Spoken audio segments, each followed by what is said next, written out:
Technical challenges on a Monday live lunch and learn, which is now being, well, recorded live because that's the best that I can do. I have to work out those technical things later, but I'm going to post this anyway.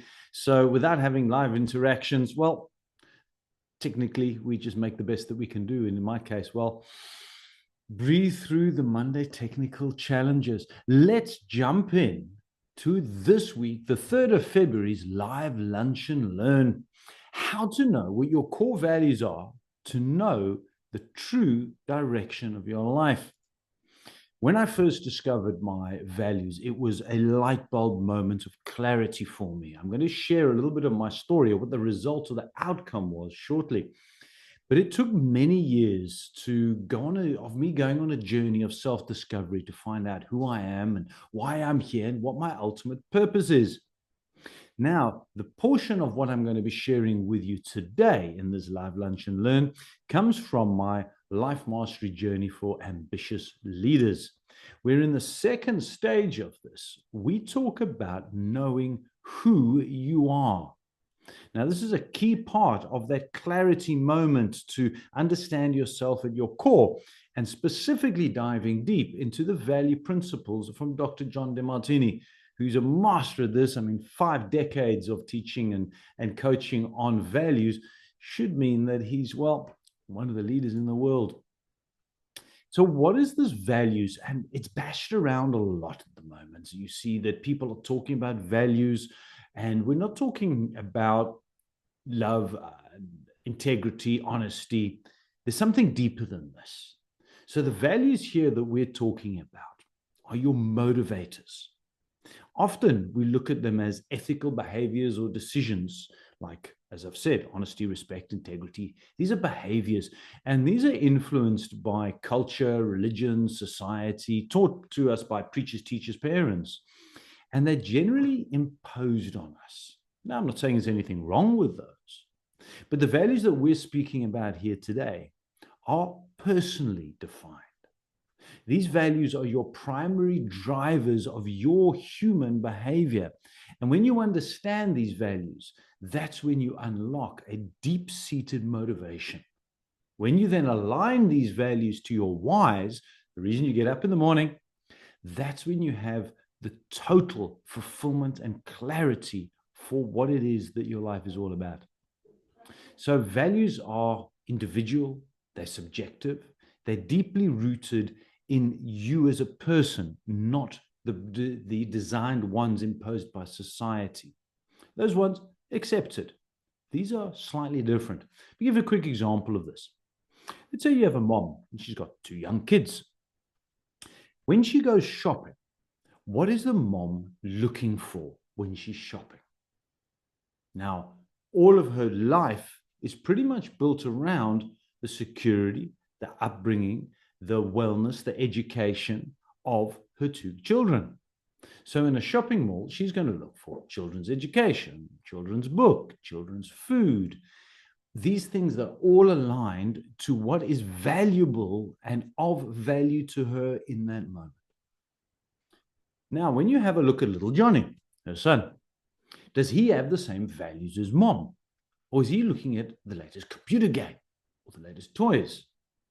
So at home, you understand what mom's values are. The house, the cleanliness, the organizing, the food, the making sure that the kids have got what they need within the home environment. Little Johnny's values are not about cleaning his room, are they? So when mom says, go clean your room, he'd rather go play computer games.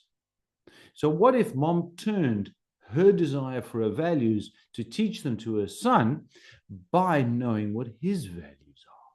Some people call it bribery. I call it by understanding people's innate why, who they are. So mom might say, Johnny, you can go and play your computer games for another half an hour once you've tidied your room. If you don't tidy your room, no computer games.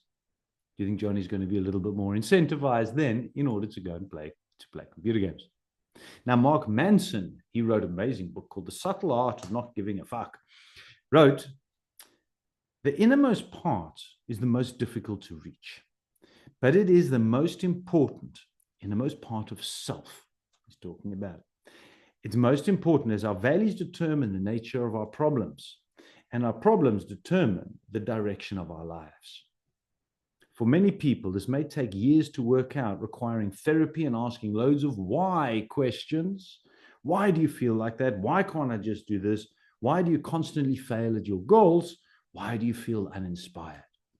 Now, what he talks about is saying, well, what if you skipped all those whys and you discovered your values? Then when you've got set your goals, your whys, the deep-seated root in one, that are then aligned to your values is who you are, then you succeed. Failure is not something that comes across. Personally, changing my goals became a whole lot more fulfilling than changing my personal values. Demartini says, when you do something low on your values list, you devalue yourself. When you do something high on your values list, you value yourself. So before we jump into determining your values, let's just take a look at where we get these from. Now, typically, we are manipulated, guided, educated to think and act by society, preachers, teachers, leaders, siblings in a certain way. These are designed to take us on a certain path. As we progress through life, we use these as benchmarks to our character of how we should live. But as you go through life, at some point, you may start to question some of these values and whether asking, well, do I have other ones that are truer to me and higher up on a scale of values than the societal ones? So here we're talking about those internal ideals that make up who you are.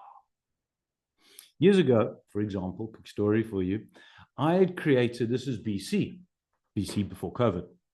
I had created a workshop called the Wealth Thinking Workshop. It was just about information about economies and wealth that I had personally learned applying in my life, and I was just sharing what I'd learned with others people.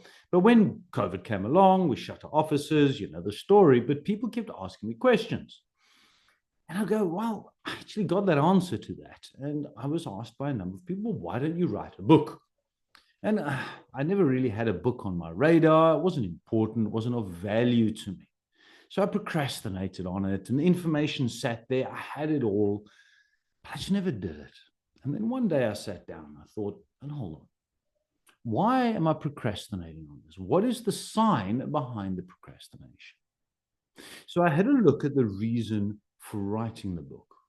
Instead of it being about the book, because people asked me, I linked it to my values, which I'll share with you shortly. As soon as I connected it with my values, in other words, I changed the reason why to write the book and made it an internal one, 3 weeks to write. So 3 weeks to completely write it. Let's try that again. 3 weeks to publish. Second week, I'd had refined it. The first week I wrote. So 1, 2, 3, done. I said that in the wrong order. But anyway, I think you get the principle of what I'm talking about there.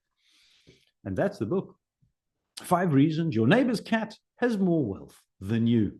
A little bit outdated now, but the fundamentals are still the same. Anyway, my values when I went into the Demartini value principles came up as health, business, and education. Now, that was back in 2020, I think it was, 2021, so 3.5 years ago. What has been interesting is they've changed slightly. Not the values, but the importance of it. At the time, my health, I was still struggling from stress, anxiety, having walked out of the corporate world due to burnout.